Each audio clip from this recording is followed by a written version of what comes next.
So the most recent version of this, and this is kind of a standby of a lot of writing teachers, but I use John Berger's Ways of Seeing, which is about image culture and blends images and words very powerfully, argues with people very powerfully.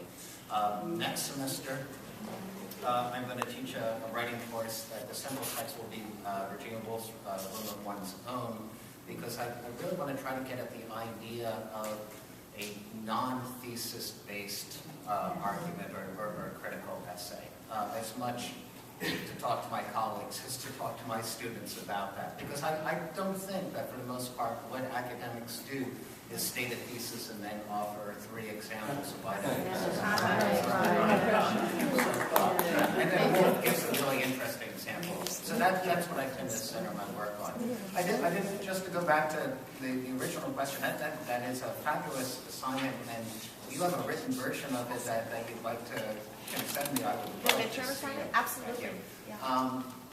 I do think another issue about reading is to ask students to read and perhaps write something in response to the text before you discuss it. And then when you discuss their responses, the question on the table can be, where would you go with this? How can you develop this reading? Rather than the question that I always thought was the one guiding our work when I was an undergraduate, which is, which one is right? You know, which one is the teacher going to pick in the end? And then we'd have a discussion, and they'd say, okay, now, go home and write a paper on Hamlet. I'd be like, what's left to say? I think you need to, if you ask them to write as readers at the beginning, then in working with your writing, you can also be working with their reading. I could also respond to that. I've been very influenced by the work of Daniel Pink. And he, as many of you know, works in the area of motivation.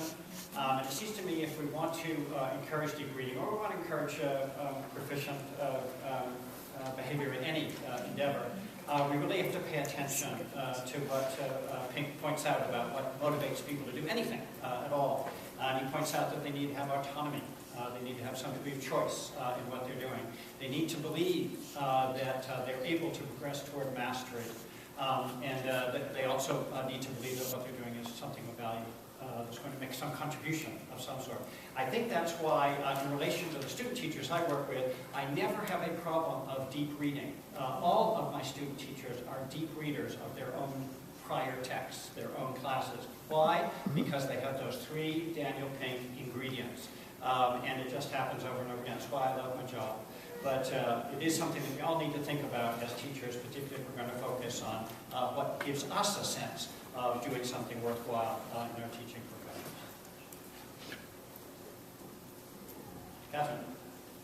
You asked us to think beyond the moves that you've identified, and you asked your students to do that. That's very difficult, to step out and to be able to identify moves. I would love to hear a little bit from you about what was your process in identifying moves?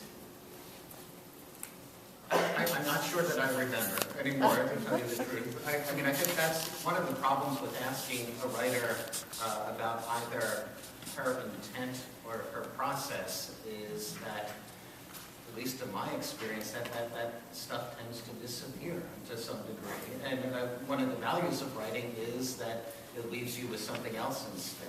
There's a moment in the book where I say, in writing, we almost always say less than what we intend, but we almost always say something more as well. But with having said that, I think what I mostly did was try to work from examples. That is to look at the work of writers that have deeply impressed me in one form or the other. And so spread throughout the book is a kind of greatest hits collection of essayists I admire, at least at that time. And it was by looking at what they were doing that I was able to come up with some language for what I wanted others to. Yes. Kate, is your information uploaded? It isn't, but Carrie's going to help me do